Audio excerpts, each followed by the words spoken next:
Greetings and welcome to another episode of Sonic Odyssey, the video music channel dedicated to bringing you the last 5 decades or so of music in review and discussion format. Before we go further, let's get the housekeeping out of the way. Please be sure to like, share, and subscribe. Subscribing to the channel will keep you up to date on each release as I put them out. And liking the video will help get more people, hopefully, to be able to see the video as well. And sharing the video on social media is a great way to introduce some of your friends to a video that you enjoyed, so please be sure to do that. Today we're looking at a band that practically defies genreification. The band is Helmet. They've been labeled post-hardcore, post-metal, noise rock, industrial, experimental metal, alternative metal, and smart rock. For today's discussion, we'll be looking at their 4th studio album entitled Aftertaste. Aftertaste was released in 1997. It was their last LP to have the original lineup from the first 4 LPs. They broke up in 1998-1999 for a period, and Page Hamilton, who is the mainstay of the band, brought the band back in 2004, and they've had about 4 releases since then, with, according to some news websites, an album planned for 2020, which could be quite interesting. So Aftertaste was the last LP to have the original lineup of Page Hamilton, who is the lead vocalist, guitarist, primary songwriter, and lyricist. And on bass guitar you had Henry Bogdan, and on drums John Stanier. Before diving further into the discussion, let's get some idea of what Helmet is like and what they're all about. So let's see what Aftertaste has to offer with a sample from the 2nd track called Renovation.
Renovation comes out of the gate swinging hard with the driving bass that is quickly joined by a drum fill and then crunching guitars down-tuned into, I think, a D chord.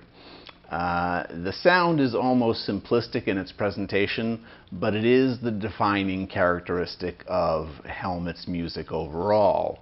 Pounding bass, jazz-influenced drums, and Page's often syncopated staccato guitar riffs. Unconventional time signatures are another key element of their sound. Lead guitar parts are often distorted and dissonant.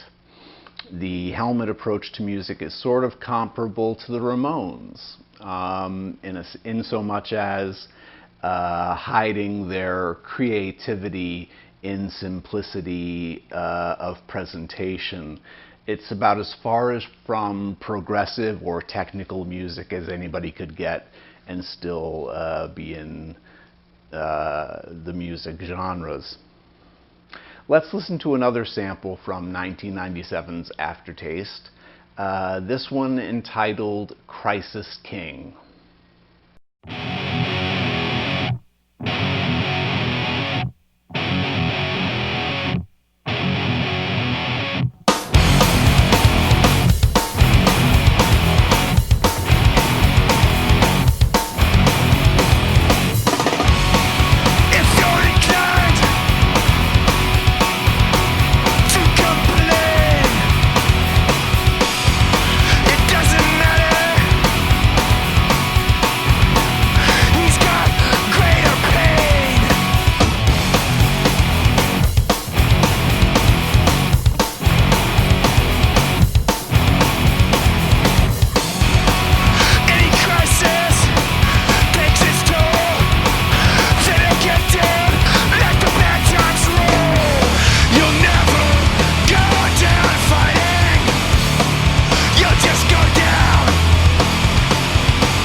Crisis King also shows the beefy riffage, the chunky sounds that we heard from Renovation, and Page's guitar takes center stage and holds it without relent throughout the entire piece.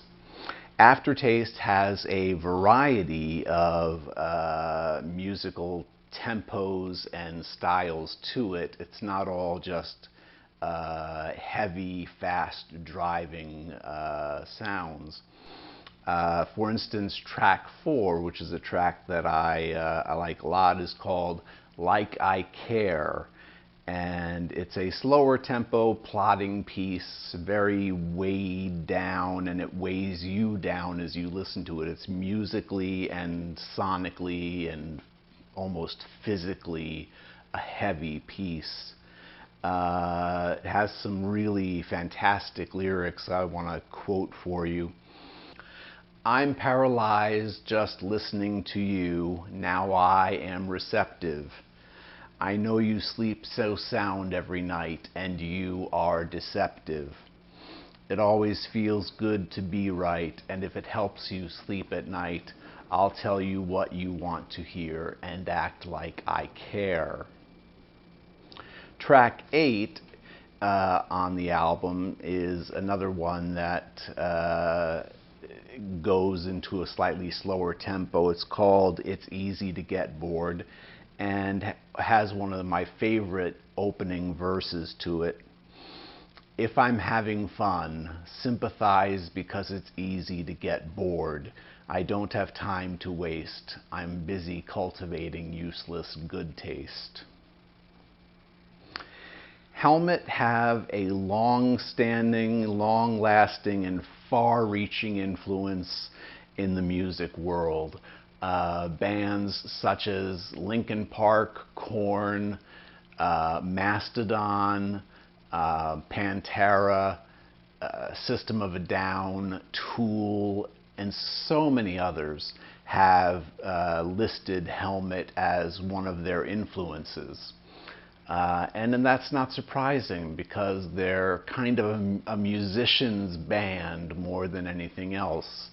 They have such a quality to them, such a great simplicity of approach, and yet technically they still come across with great originality and fantastic spirit.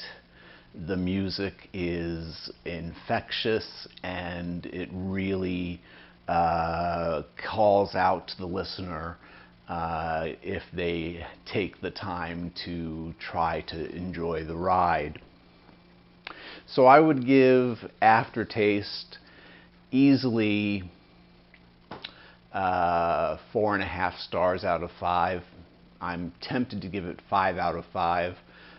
It's one of the most spectacular albums that I've heard in any genre, in terms of its ability to grab you and hold on to you. It's short, it's only 41 minutes long, and for those 41 minutes it just doesn't let you go. It keeps you held inside. One of the tracks, Driving Nowhere, has a timely lyric still to this date.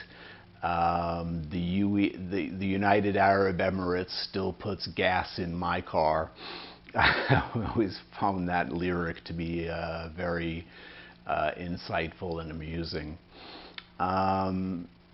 So Helmet is Page Hamilton's baby. He's still moving with it today, and hopefully we will have something new from them in 2020 or maybe early 2021, depending on how this global bastard of a pandemic pans out for creative artists.